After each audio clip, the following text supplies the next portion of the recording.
everyone, welcome to today's show. My name is Spencer Walsh. You're listening to Newsflash. After Stormy Daniels, Republicans are facing a pretty tough referendum on Trump's conduct. Will the voters approve of his conduct or not? A 13-year-old boy and other Yemeni civilians were killed in U.S. drone strikes this month. And how prosecutors are punishing people, especially underserved people, and they are underserving people with plea deals. So that is kind of how it works. It's a tough run for all of us if we got a plea deal coming up. So yeah, that's a lot of fun. All right, we got a great show for you today. Thank you so much for joining us. We are very, very busy, as we always are. So yeah, thank you so much for joining us here today. We got a lot of stuff to get to. All right, so when Representative Ryan Costello of Pennsylvania announced on Sunday he would join more than 40 other congressional Republicans in not seeking re-election in November, he'll have no doubt the reason. President Trump's conduct made it impossible to talk about anything else. Were he running, Costello said in an interview, he would be inundated with questions about Stephanie Clifford, the pornographic film actress known as Stormy Daniels, who has said she had an affair with Trump and was threatened to stay silent about it. He does not want to talk about that. And, yeah.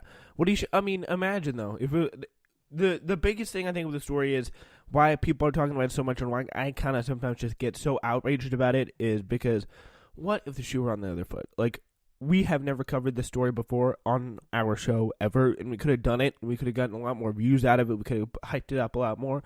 From like the moment of first break, this has been a story since the beginning of the year, but I haven't talked about it at all because there are other more important things. There's definitely other more important things. So yeah, if I had a town hall this week, it would have been question after question. Costello said, though, do you believe him or do you believe her? Why don't you believe her? Etc. Etc. Etc. I mean that you guys supported him. It's just the way it works. It's how it works. Yeah, so, get used to it here, bud. While Republicans have been bracing for months for a punishing election in November, they are increasingly alarmed that their losses may even be worse than feared because the midterm campaign appears destined to turn more on the behavior of the man in the White House than any other in decades. So people are mad. They just don't like the way the country has been going. They have a buffoon representing them to the world. They are very right about that. They got Donald Trump, his crazy figurehead up there in the White House, pretty much, sexing women, playmates, porn stars. Like, that's just no.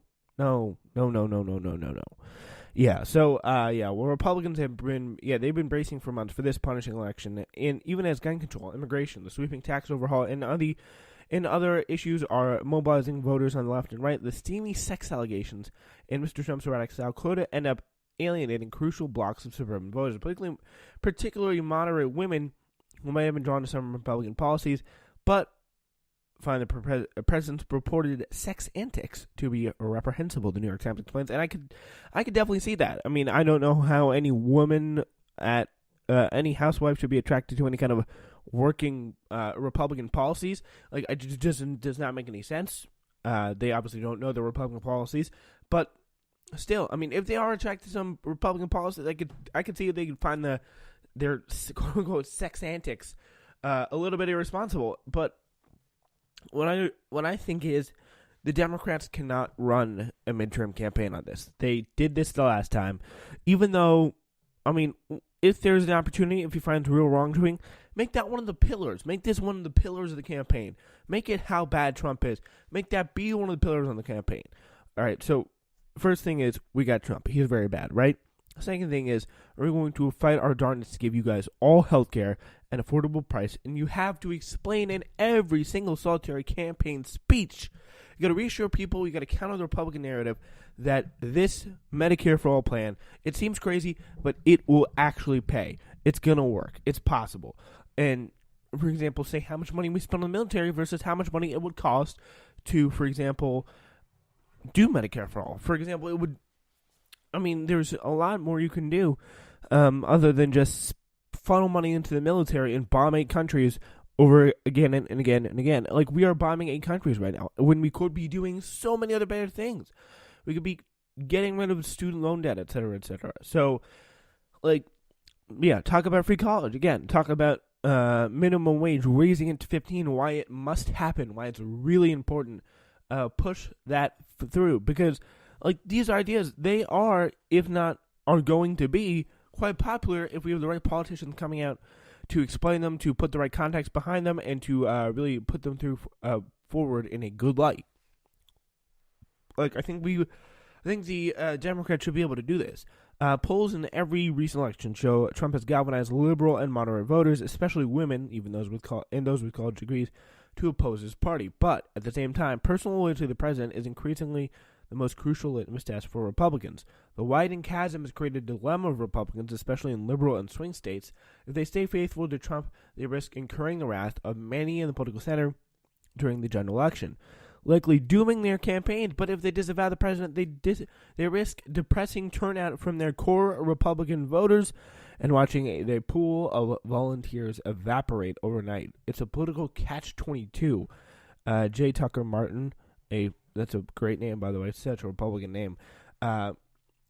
Virginia Republican strategist said, by the way, if you look, I heard this somewhere else. I want to say I took credit for this. By the way, all the Republican commentators you'll see on TV, for example, or like those who work at like the National View, like I'm going to go right now, type in National Review. All right, so National Review. You go through.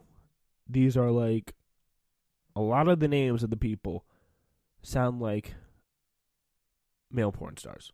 For example, like Max Boot.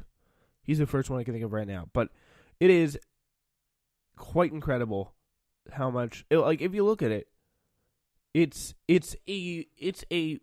really incredible how much they all sound like male porn.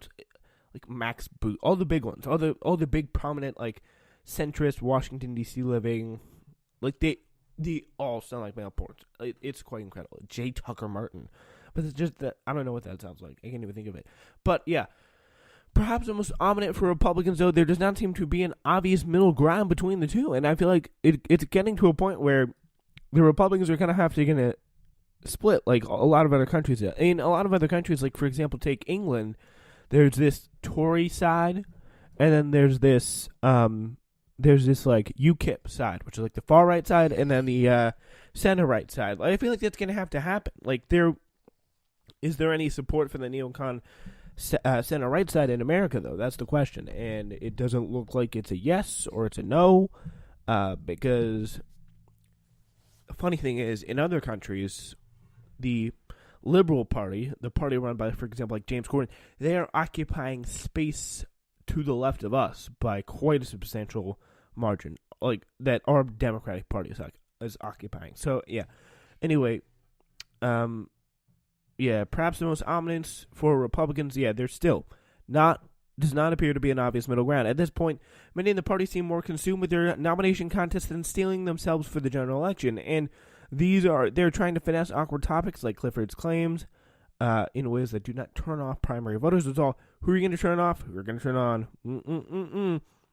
Yeah, so yeah, in these two states where Republicans are most at risk of losing Senate seats, the party's leading candidates have aligned themselves with Trump so far in an attempt to preempt a challenge from their right in the primary. Senator Dean Heller of Nevada, Representative Martha McSally of Arizona, the establishment-preferred candidate there, have praised Mr. Trump in ways Democratic ad makers could use against them in the fall. If Democratic ad makers put these ads in the right places, where like and by the way, they would have quite a case with Dean Heller, because he's been one of the most, after he had like a little bit of problems with the healthcare bill, he got straightened out pretty fast. He was always, if you remember, like back in a year ago this time, like March of 2017.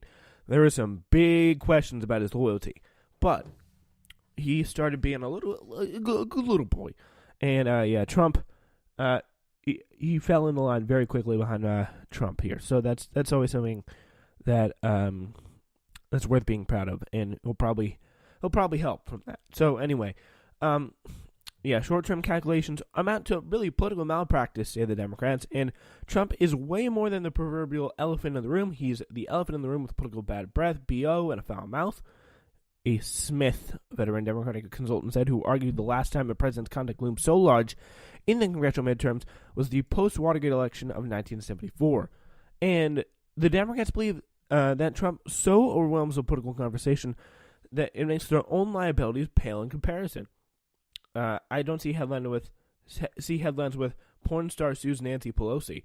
Representative Cedric Richmond, who is a Democrat, said when asked about the party's polarizing House leader. The party's problem is definitely not with Nancy Pelosi. The fact that she's too far to the right, too far to the left, that is not the party's problem. And I've said this time and time again. Me and Glenn Bradford kind of actually, even if you think about it, had a little bit of a fight on this. We were like, no, there is no way that this is going to be an actual problem here, because Nancy Pelosi, she really does just fine. Like, I mean, I'm not saying I like Nancy Pelosi in particular, but she is not a far left candidate. That's Bernie Sanders. Like, we all know, and I mean, unless you don't think Bernie Sanders has a shot at leading, oh my God, you don't. Yeah, that's not what we need to do in terms of far left. Like, this is not far left. This is the middle of the country here. Bernie Sanders kind of, in a crazy way, represents, if you look at this, because a lot of his policy positions are popular over 50%, like, if not all of them. How many of the Republicans can say that? So that's the incredible thing. Just as gun controls put many Republicans candidates on the defensive after Saturday's student-led demonstrations, Mr. Trump's behavior is increasingly backing candidates into a corner. At a debate last week, Debbie Lasko, a Republican nominee for the Arizona congressional seat vacated by Trent Franks, who also left because of sexual impropriety, said that Trump needs to address the claims of sexual impropriety against him. I don't know that he can lead on that issue. He certainly needs to deal with it and has to be investigated. Mr. Lesko, a recent state senator, adding, said, I don't use his rhetoric, and I'm certainly not going to sexually harass anyone. She put that all out there. She reassured everyone. That's very good. But an illustration of how firm Trump's grip on the party base is the president's past comments about groping have become an issue in some races only because Trump candidates are attacking the Republicans for abandoning him over those famous remarks, infamous Access Hollywood remarks. So pretty much, it's not a problem with the base. It's not a problem with the base at all. The only problem with the base is, why did you condemn him over those remarks, where he said, I like to grab women by the PUSSY, like, you know the word? I don't even wait. So, like, that's the infamous thing. I haven't decided whether or not I could say that, but believe me, if I was decided, I would say it. Yeah, I don't know. I know that does not make any sense, but still, just go with me on it. All right. So, indeed, the party's embrace, though, of Trump is most striking in several Midwestern states where he triumphed in 2016. A large number of important Senate and governor's races are underway. In Indiana, 3 candidates for the Senate have tried to position themselves as steadfast supporters of Trump, and one predicted Trump could earn a Nobel Peace Prize for its outreach to North Korea. Hey, slow down. Meeting hasn't even happened yet. We got John Bolton in there. I think he's not going to be earning no Nobel Peace Prizes with John Bolton advising him anytime soon. That's for sure.